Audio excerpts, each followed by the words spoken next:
Assalamualaikum warahmatullahi wabarakatuh.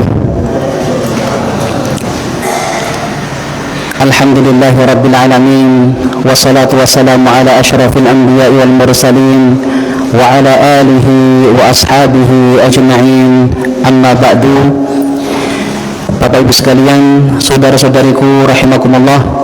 Alhamdulillah, di malam hari ini Allah Subhanahu wa taala pertemukan kita kembali di majelis ini dalam rangka mudzakarah bersama, belajar bersama terkait dengan sirah Nabi kita, perjalanan hidup Nabi kita, Nabi Muhammad sallallahu alaihi wasallam.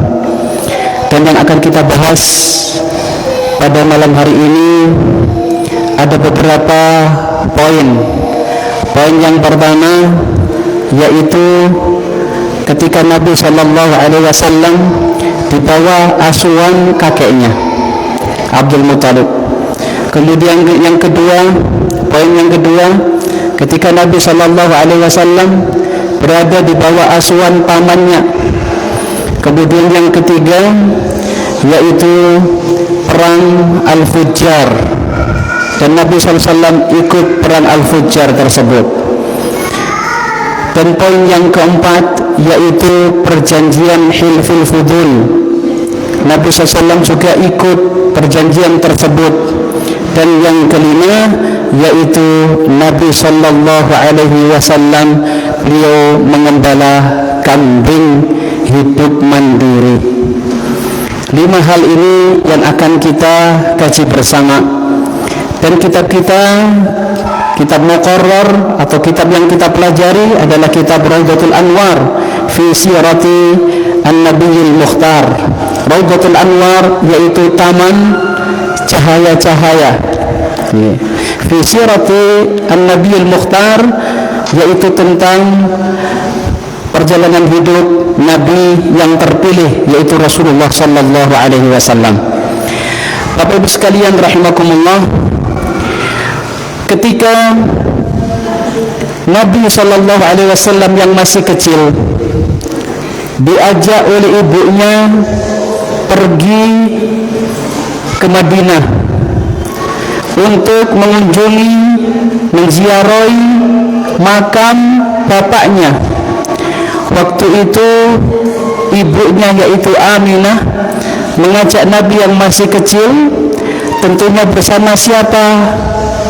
Yang mengantarkan adalah Abdul Muthalib, kakek Nabi sallallahu alaihi wasallam, bapak mertuanya Aminah. Kemudian bersama Ummu Aiman juga. Nah, ternyata ketika balik ke kota Mekah, singkatnya kemarin sudah kita bahas, ketika balik ke kota Mekah dari Madinah, ternyata di pertengahan perjalanan, di tengah-tengah perjalanan, ibunda Rasulullah yaitu Aminah menderita sakit keras. Kemudian qadarallah wa masya'a fa'al, beliau meninggal dunia di tempat yang namanya Al-Abwa, yaitu di tengah-tengah antara kota Madinah dengan kota Mekah. Setelah itu tentunya sang kakek pun sedih melihat cucunya telah mengalami cobaan-cobaan yang luar biasa banyaknya. Sejak dia lahir sudah tidak memiliki bapak. Sebelum lahir bapaknya sudah meninggal dunia, Abdullah. Kemudian sekarang masih kecil ternyata ibunya diambil oleh Allah Subhanahu wa taala. Kakek pun iba melihat cucunya, dan perhatiannya pun terhadap cucunya melebihi perhatian beliau terhadap anak-anaknya. Cucunya dimuliakan, cucunya diperhatikan, cucunya disayangi, sampai beliau ini memiliki alas yang biasanya beliau alas tempat duduk yang biasanya beliau duduki di bawah Ka'bah. ketika bercengkrama dengan anak-anaknya. Itu beliau duduk di tempat itu kados sajadah kados ngeten. Dan tempat itu tidak ada yang berani menduduki kecuali siapa? Ya Abdul Muttalib. Tidak ada, anak-anaknya itu sangat hormat sekali dengan Abdul Muttalib, sama bapaknya itu sangat-sangat hormat. Namun ketika Nabi yang masih kecil diasuh oleh Abdul Muttalib, dan ketika duduk di tempat duduk Abdul Muttalib, kakeknya, paman-pamannya, yaitu anak-anaknya Abdul Muttalib, mengatakan kepada Nabi Muhammad yang masih kecil, jangan duduk di situ. Itu tempat duduk kakek, jangan duduk di situ. Namun sang kakek mengatakan kepada putra-putranya, ya bunayya, wahai anakku, biarkan dia duduk di tempatku. Dia itu nanti di masa mendatang dia akan menjadi orang penting, orang besar. Kata kakeknya, mengatakan seperti itu tafaulan, yaitu optimis, ada harapan baik untuk kedepannya.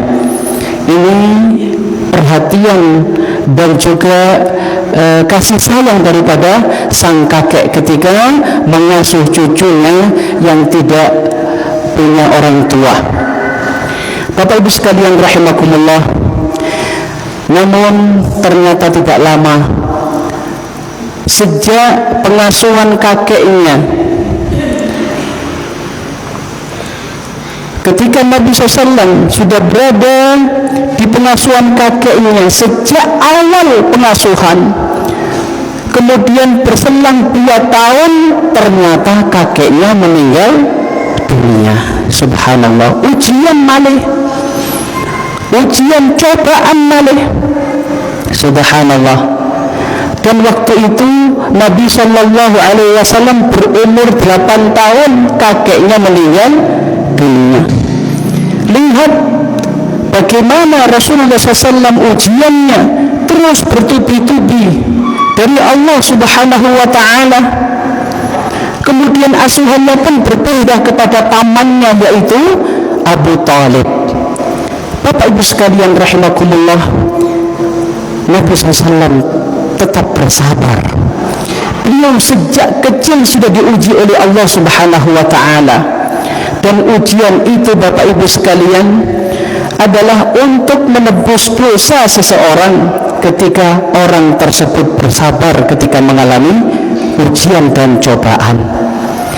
Lihat bagaimana Rasulullah SAW ketika seseorang itu bersabar kemudian tidak memiliki dosa, apalagi Rasulullah masih kecil, tidak memiliki dosa, ujian-ujian tersebut ternyata untuk apa?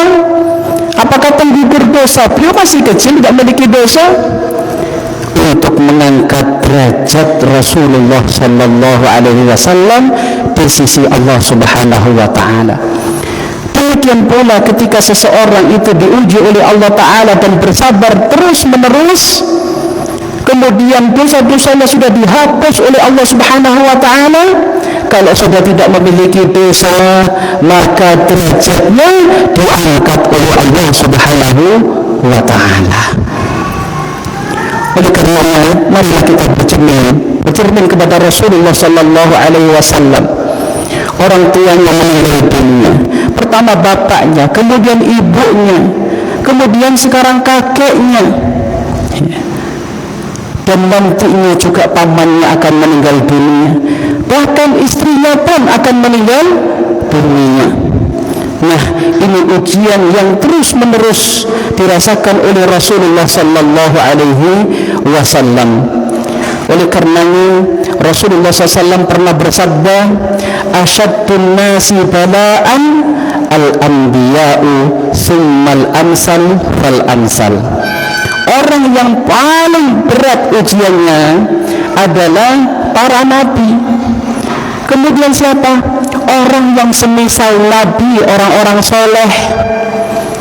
Ujiannya, cobaannya berat sekali. Orang-orang soleh, orang-orang yang seperti hanya para anbiya, al-amsal fal amsal. orang-orang saleh ujiannya itu berat. Kemudian Nabi mengatakan yubtalar rajulu ala hasabi dinihi. Seseorang itu diuji oleh Allah Subhanahu wa taala sesuai dengan kadar keimanan, sesuai dengan kadar agama seseorang. Fa in kana dinuhu salban, kalau keimanannya seseorang itu kuat, agamanya bagus, ishtadda bala'uhu, maka ujiannya pun semakin berat. Wa in kana fi dinihi riqqatun, fa in kana fi dinihi riqqah, jika agamanya ternyata keimanannya itu tipis, agamanya biasa-biasa saja, ubtuliya ala hasabi dini, ujiannya pun tidak terlalu berat, biasa-biasa saja. Kemudian Nabi mengatakan fama yabrahul bala'u bil abdi hatta yatrukahu yamshi alal ardi ma alaihi khati'ah. Ujian itu terus bertubi-tubi mengenai seorang hamba sampai Allah meninggalkan hamba tersebut berjalan di atas muka bumi dalam keadaan tidak memiliki dosa sama sekali. Kenapa? Karena ketika diuji, subhanallah, dia bersabar. Ketika diuji, dia ihtisab, mengharapkan pahala dari Allah Subhanahu wa taala, sehingga ujian tersebut merontokkan dosa-dosanya, menghapus dosa-dosanya, sehingga dia berjalan di atas muka bumi dalam keadaan tidak memiliki dosa sama sekali. Hadis ini diriwayatkan oleh Imam Tirmidzi. Para jamaah sekalian rahimakumullah, pelajaran penting pun bisa kita ambil dari musibah yang menimpa Rasulullah SAW. Seperti ketika bapaknya meninggal dunia, ibunya meninggal dunia, kakeknya meninggal dunia, Nabi pun pernah mengatakan bahwasannya besarnya pahala itu berbanding lurus dengan besarnya ujian dan cobaan. Nabi sallallahu alaihi wasallam bersabda, "Inna 'idhamal jazaa'i ma'a 'idhamil bala." Sesungguhnya besarnya pahala itu berbanding lurus dengan besarnya ujian dan cobaan. Kalau ujian dan cobaannya itu besar, kemudian seseorang itu bisa bersabar, maka pahalanya pun besar. Kalau ujiannya itu kecil, kemudian dia bisa bersabar, maka pahalanya pun kecil. Kemudian Nabi mengatakan, wa innallaha idza ahabba qauman ibtala'ahum. Dan sesungguhnya Allah Subhanahu wa taala jika mencintai suatu kaum, mencintai seseorang, maka Allah uji dia, Allah kasih cobaan dia. Faman radiya falahu ridha. Barang siapa yang ridha, rela, maka Allah pun ridha kepada dia. Dia mendapatkan keridhaan dari Allah Subhanahu wa taala. Faman sakhita falahu sukht. Dan barang siapa yang tidak rela, tidak terima, marah-marah, tidak terima dengan ujian tersebut. Kenapa saya? Kenapa tidak yang lainnya? Padahal yang lainnya itu lebih tidak taat dibandingkan saya, misalnya, tidak terima. Falahu sukht, maka bagi dia pun amarah, murka dari Allah Subhanahu wa ta'ala. Para jamaah sekalian rahimakumullah, pentingnya belajar sirah nabawiyah, perjalanan hidup Nabi sallallahu alaihi wasallam. Di situ kita bisa mengambil pelajaran-pelajaran penting dari kehidupan Rasulullah SAW. Kita bisa bercermin dari kehidupan Rasulullah sallallahu alaihi wasallam. Kemudian poin berikutnya yaitu Nabi sallallahu alaihi wasallam di bawah asuhan pamannya yaitu Abu Thalib. Setelah kakeknya meninggal dunia, asuhan Rasulullah pun berpindah ke tangan Abu Thalib. Dan Abu Thalib pun sangat sayang kepada anak daripada saudaranya yaitu Abdullah. Saudara Abu Thalib adalah Abdullah, yaitu bapak Nabi sallallahu alaihi wasallam. Meskipun Abu Thalib ini orang yang sederhana hidupnya, bukan termasuk orang kaya Bapak Ibu sekalian.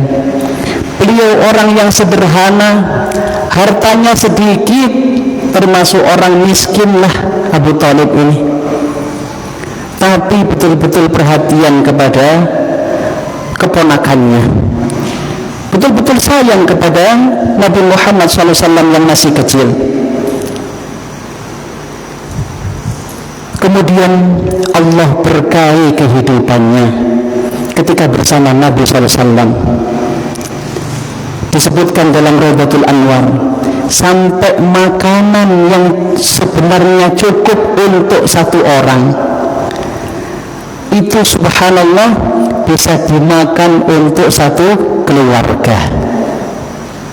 Ini pun menunjukkan bahwasanya Rasulullah sallallahu alaihi wasallam orangnya qanaah, orangnya merasa cukup dengan apa yang diberikan oleh Allah Subhanahu wa taala dari makanan, dari rezeki, meskipun sedikit beliau sudah merasa cukup.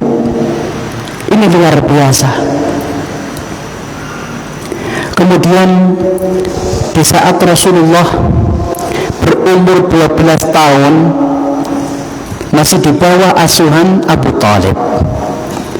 Abu Thalib pun ingin keluar dari kota Mekah menuju kota Syam dalam rangka berdagang bersama kafilah dagang orang-orang Quraisy. Namun Rasulullah sallallahu alaihi wasallam yang masih berumur 12 tahun ketika melihat pamannya akan pergi ke negara lain, ke kota Syam, ke negeri Syam. Negeri Syam itu di mana? Yang termasuk negeri Syam sakniki niku Palestina, Suriah, Lebanon, nggih. Niku Yordan, sekawan niku negeri Syam riyen niku. Terus dipecah menjadi 4 negara niku. Nah, ketika Nabi SAW mendengar kabar dan mengetahui bahwasanya pamannya ingin pergi berdagang ke negeri Syam, Rasulullah SAW dalam hatinya pun sedih karena ditinggal di Mekah tanpa pamannya. Namun hal itu disampaikan kepada pamannya, dan pamannya pun tidak tega ketika melihat keponakannya ini bersedih. Akhirnya diajaklah Nabi Shallallahu Alaihi Wasallam yang masih berumur 12 tahun tersebut berdagang bersama kafilah dagang orang-orang Quraisy. Menempuh perjalanan, ternyata sudah mendekati negeri Syam. Bahkan di pintu masuknya negeri Syam, di pegunungan, di kota Busra, datanglah seorang rahib, seorang pendeta Nasrani, yaitu Buhaira. Dia keluar melihat ada kafilah dagang dari bangsa Arab. Dia pun keluar, kemudian menuju segerombolan orang tersebut dan masuk ke barisan dengan minta izin. Setelah itu menemui anak kecil tersebut, yaitu Rasulullah SAW yang masih berumur 12 tahun. Setelah mendapati Rasulullah SAW di tengah-tengah mereka, dia pun mengatakan kepada Abu Talib, hada sayyidul alamin, ini adalah pemimpin manusia semuanya. Hada rasulur rabbil alamin, ini adalah utusan Tuhan semesta alam. Hada yab'asuhullahu rahmatan lil alamin, ini diutus oleh Allah Subhanahu wa taala untuk rahmatan lil alamin, memberikan kasih sayang kepada alam semesta. Ini perkataan sang rahib sebagaimana disebutkan dalam kitab Raudhatul Anwar ini. Kemudian orang-orang kafir Quraisy mengatakan kepada dia, wa ma ilmuka bidzalik, dari mana engkau tahu kalau dia itu adalah utusan Allah untuk alam semesta? Dia pun menjawab, innakum hina ashraftum minal aqabah lam yabqa hajarun wala syajarun illa kharra sajidan. Kata dia, sesungguhnya kalian ketika kalian menuju ke arah sini, maka tidak ada di antara bebatuan dan juga pohon-pohon kecuali mereka pada sujud ketika kalian itu lewat, dan mereka tidak akan sujud kecuali wala yasjudani illa linabiyyin, pohon-pohon dan juga bebatuan itu tidaklah bersujud kecuali kepada seorang nabi, kata Buhairah. Kemudian dia melanjutkan lagi, wa inni a'rifuhu bi khatamin nubuwati, dan aku tahu dibuka betul ya punggungnya Rasulullah, di antara dua pundaknya Rasulullah agak ke bawah sedikit, di bawah tulang rawan ataupun tulang yang lunak ini, di bawah tulang pundak yang lunak, di tengah-tengah itu ada khatamun nubuwah. Khatamun nubuwah itu seperti hanya stempel kenabian. Dia mengatakan bi khatamin nubuwati asfala min ghudrufi katifihi, di bawah tulang lunak napa pundake Kanjeng Nabi niku.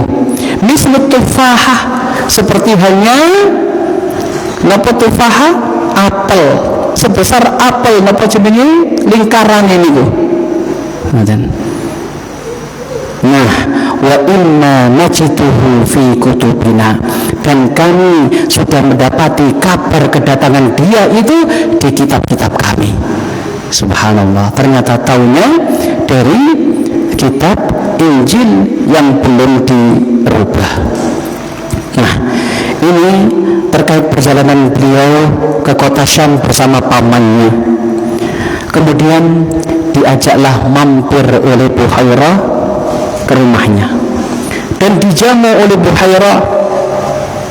Setelah itu Buhairah mengatakan kepada pamannya, jangan kamu bawa Muhammad ini ke negeri Syam.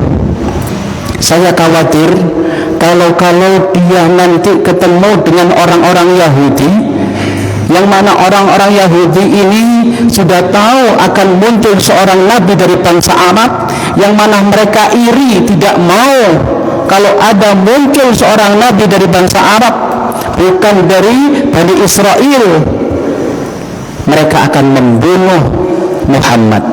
Oleh karena itu bawa dia balik ke Mekah. Akhirnya dibawa balik ke Mekah oleh pamannya. Para jemaah sekalian rahimakumullah, ini termasuk ya, perlindungan Allah Subhanahu wa taala terhadap nabinya. Subhanallah, dilindungi betul di perjalanan yang mana mereka pamannya, kemudian juga orang-orang kafir Quraisy tidak mengerti apa-apa terkait dengan Rasulullah, terkait dengan nubuwahnya Rasulullah, tidak mengerti. Yang mengerti malah orang yang beragama lain, beragama Nasrani, beragama Yahudi, mereka yang mengerti.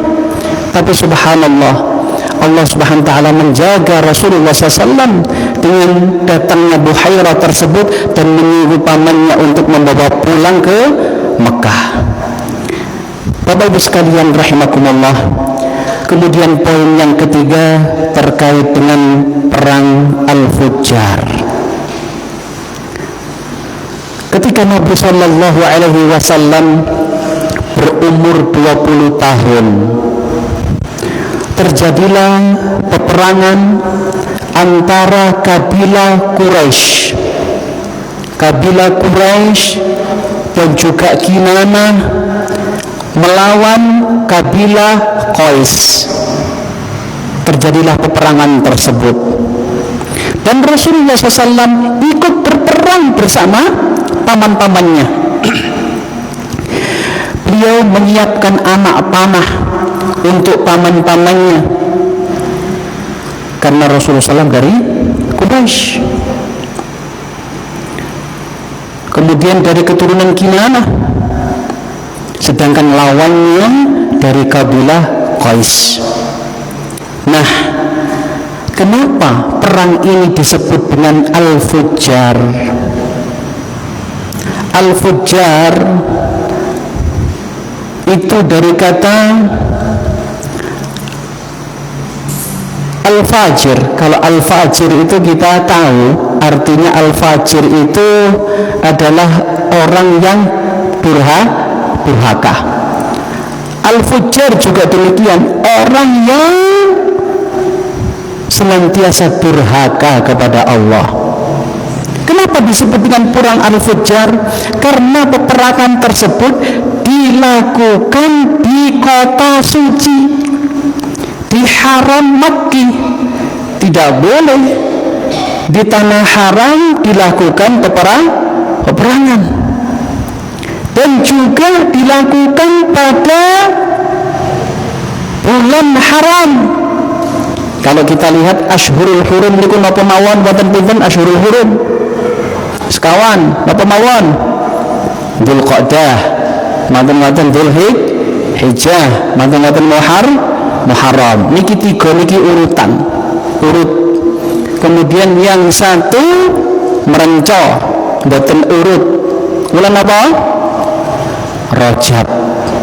Nah, 4 bulan ini disebut dengan Ashhurul Hurum, dilarang melakukan suatu peperangan. Dan peperangan tersebut terjadi pada bulan Dzulqa'dah. Oleh karenanya disebut dengan perang Al-Fujjar, karena melanggar ketentuan-ketentuan, hal-hal yang dilarang oleh Allah Subhanahu wa ta'ala. Tidak boleh melakukan peperangan di kota suci, kemudian tidak boleh juga melakukan peperangan di Ashhurul Hurum, tapi ternyata hal itu dilakukan. Para jemaah sekalian rahimakumullah, Nabi SAW yang masih berumur 20 tahun itu pun beliau ikut bersama paman-pamannya untuk berperang dan menyiapkan anak panah. Setelah peperangan usai, ternyata korban peperangan tersebut dari dua kubu banyak sekali yang meninggal dunia. Baik kubunya orang-orang kafir Quraisy, orang-orang Kinanah, ataupun orang-orang Bani Qais, banyak sekali yang meninggal dunia. Mereka dua kubu tersebut merasa rugi, merasa menyesali apa-apa yang mereka lakukan tersebut. Akhirnya mereka pun berunding dan sepakat untuk damai.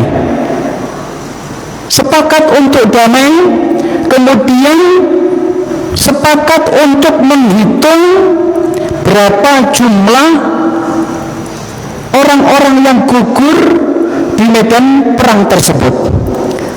Dan mereka sepakat kalau di antara kedua kubu tersebut, misalnya kubu Quraisy ternyata paling banyak yang meninggal dunia, maka kesepakatannya apa? Kesepakatannya orang yang jumlahnya itu lebih, misalnya yang meninggal itu 65 orang, sedangkan di Bani Qais 60 orang yang meninggal. Tentunya orang Quraisy meninggalnya yang lebih banyak. Berapa jumlahnya? 5 orang, selisihnya 5 orang.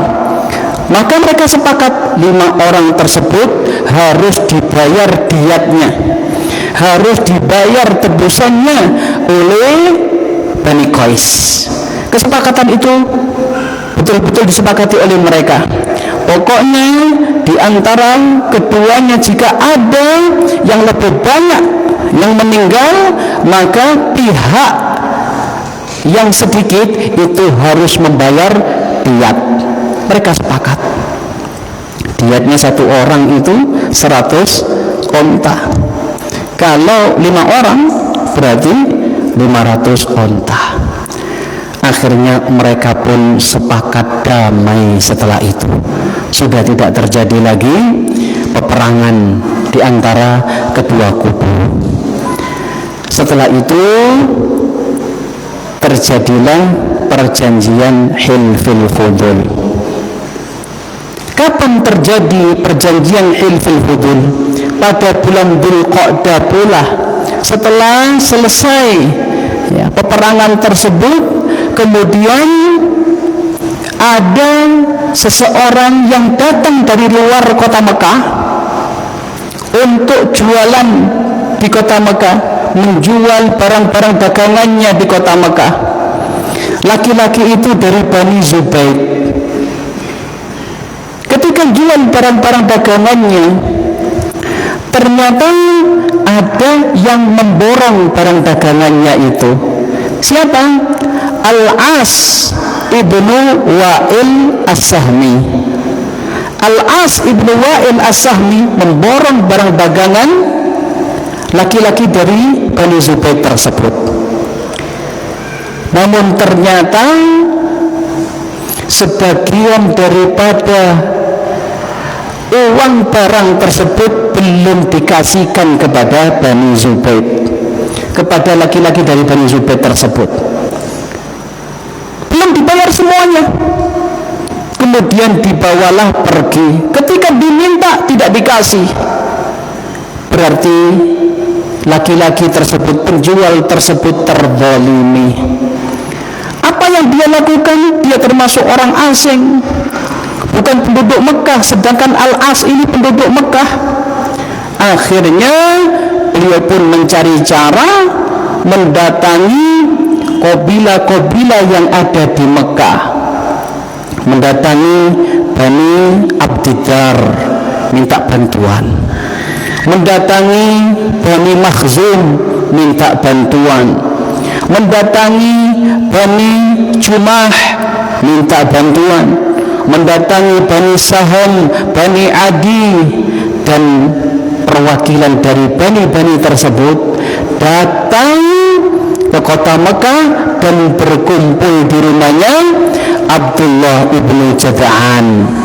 Berkumpul di rumahnya Abdullah ibnu Jada'an.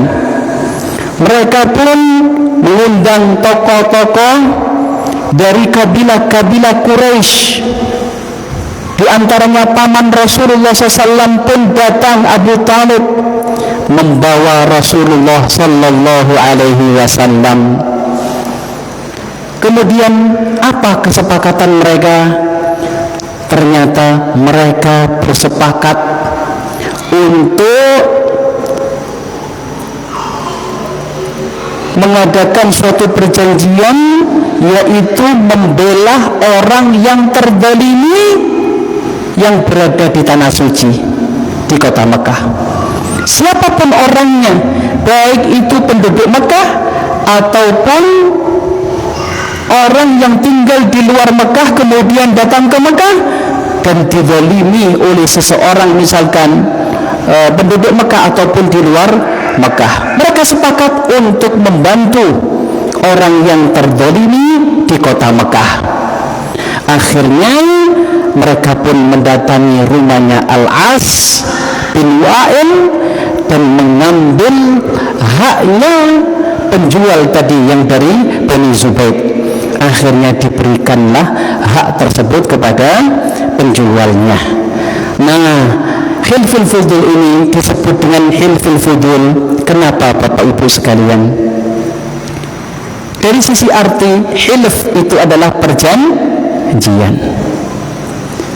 Kemudian al-fudul ini dari kata al-fadl, yaitu orang-orang tokoh-tokoh yang mulia, ya, yang utama. Jadi tokoh-tokoh dari kabilah-kabilah itu berkumpul untuk mengadakan suatu perjanjian.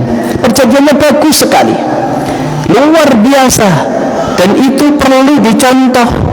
Ya, bikin komunitas, bikin suatu kelompok, tujuannya adalah untuk menegakkan suatu kebenaran, sepakat untuk membela orang-orang yang terzalimi. Nah, hilful fudul ini perjanjian yang sangat-sangat dikenang oleh Nabi Sallallahu Alaihi Wasallam, sangat dikenang, dan Nabi SAW senang sekali menghadiri hilful fudul tersebut.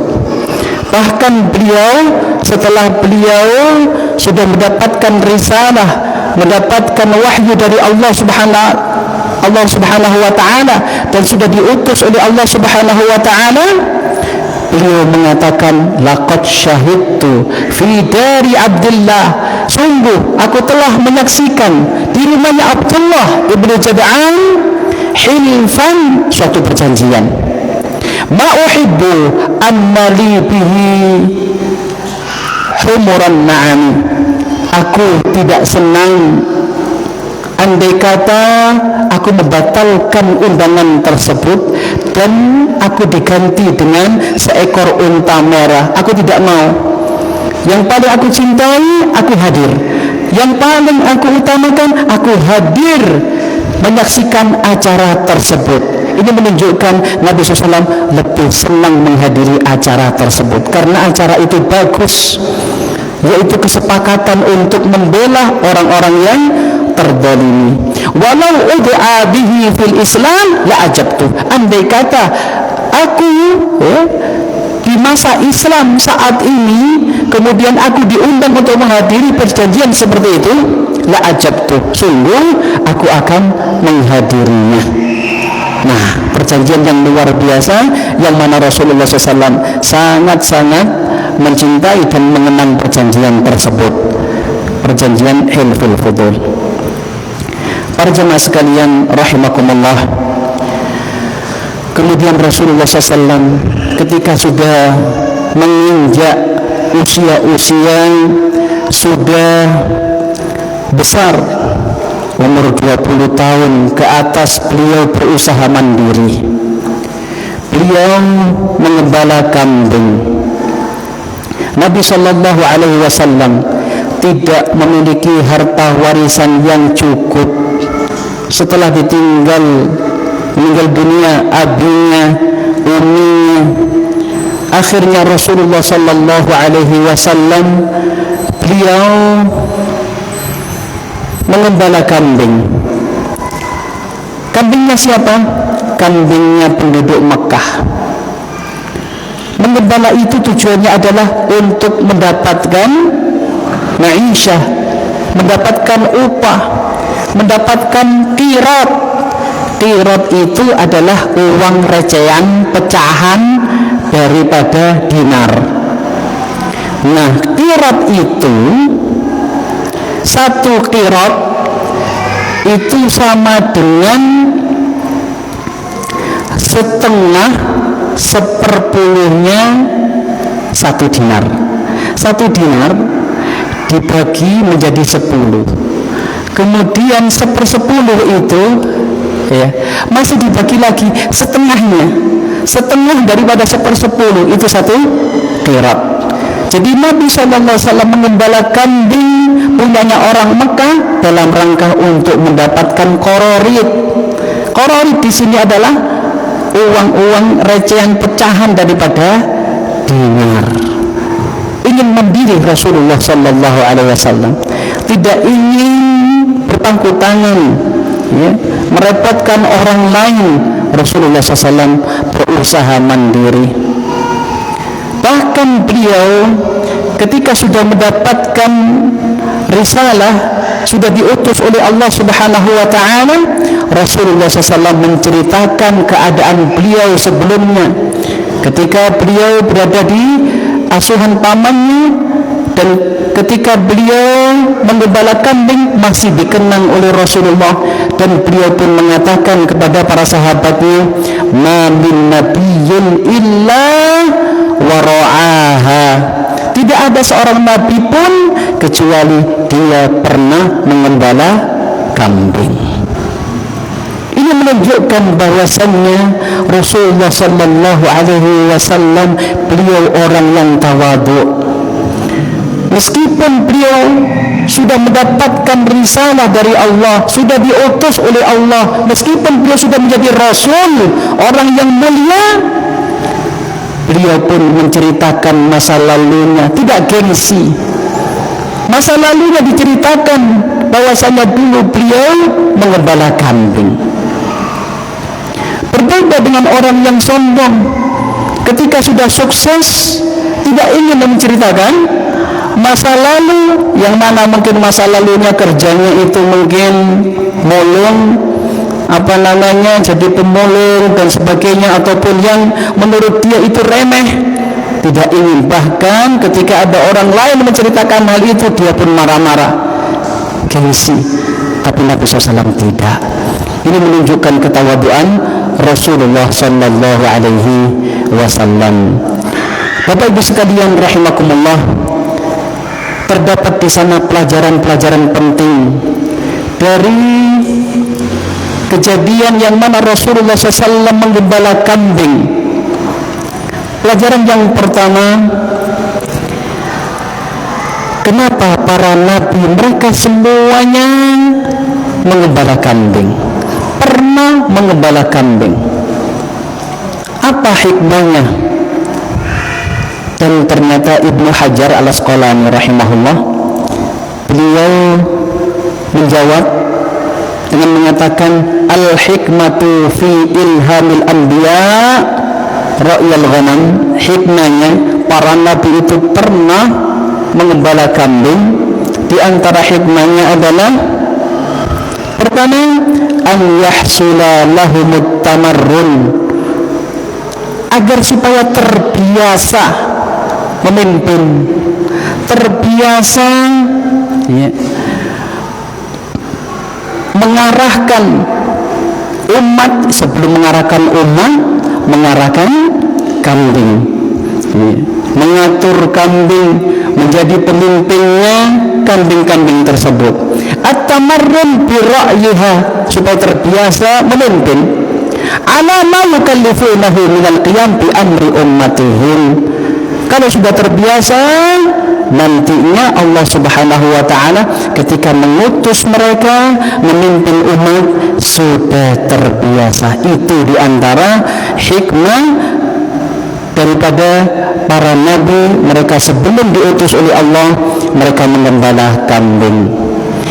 Kemudian pelajaran yang bisa diambil dari hal tersebut terdapat pada menggembala kambing, yaitu pembiasaan sifat rahmah, kasih sayang, dan juga sabar, kemudian bijaksana. Ketika kambing itu banyak, setiap kambing punya keinginan, kemudian yang besar juga jalannya kencang, kemudian yang anak-anak bisa jadi tertinggal, yang masih kecil-kecil. Nah, di situ penggembala biasanya mengambil yang masih anak-anak, digendong, kemudian diikutkan ke induknya dan sebagainya. Ini merupakan pembiasaan sifat sabar, pembiasaan sifat kasih sayang, dan juga bijaksana. Oleh karenanya Rasulullah sallallahu alaihi wasallam diberikan ilham oleh Allah Subhanahu wa taala untuk mengembala seekor kambing sebelum Allah mengutus Rasulullah SAW. Kemudian terdapat pula sifat kemandirian Rasulullah sallallahu alaihi wasallam. Jadi beliau mandiri sejak beliau muda, sudah mandiri. Bahkan setelah mengembala kambing nanti, beliau juga belajar berdagang dengan penduduk Mekah. Beliau berdagang, bahkan sampai terkenal bahwasanya Rasulullah sallallahu alaihi wasallam itu orang yang jujur ketika berdagang, amanah ketika berdagang. Nah, ini sangatlah penting sebagai contoh bagi para dai agar memiliki ma'isyah. Jangan sampai dia bergantung pada jamaah. Rasulullah SAW dulu, beliau sudah menyiapkan hal itu sebelum Allah mengutusnya. Dan ketika Allah Subhanahu wa ta'ala mengutusnya dan beliau berdakwah, beliau tidak bergantung dengan mad'u, punya ma'isyah sendiri, sehingga apa yang beliau sampaikan, ya, kalau memang itu hak disampaikan yang hak, bukan untuk mendapatkan ridha daripada mad'u supaya mendapatkan uang, mendapatkan ma'isyah dari mad'u, tidak, karena beliau sudah memiliki ma'isyah tersendiri. Nah, ini kemandirian dari Rasulullah SAW sejak mudanya sudah mandiri. Bapak Ibu sekalian rahimakumullah, mungkin ini yang bisa saya sampaikan, 5 poin terkait kehidupan Rasulullah SAW. Yang pertama yaitu di pengasuhan kakeknya, kemudian di pengasuhan pamannya, kemudian Rasulullah mengikuti perang Al-Fujjar, kemudian juga mengikuti perjanjian Hilful Fudul. Setelah itu Rasulullah SAW berusaha mandiri mengembala kambing punya penduduk Mekah, punya orang Mekah, untuk mendapatkan upah dari mengembala kambing tersebut.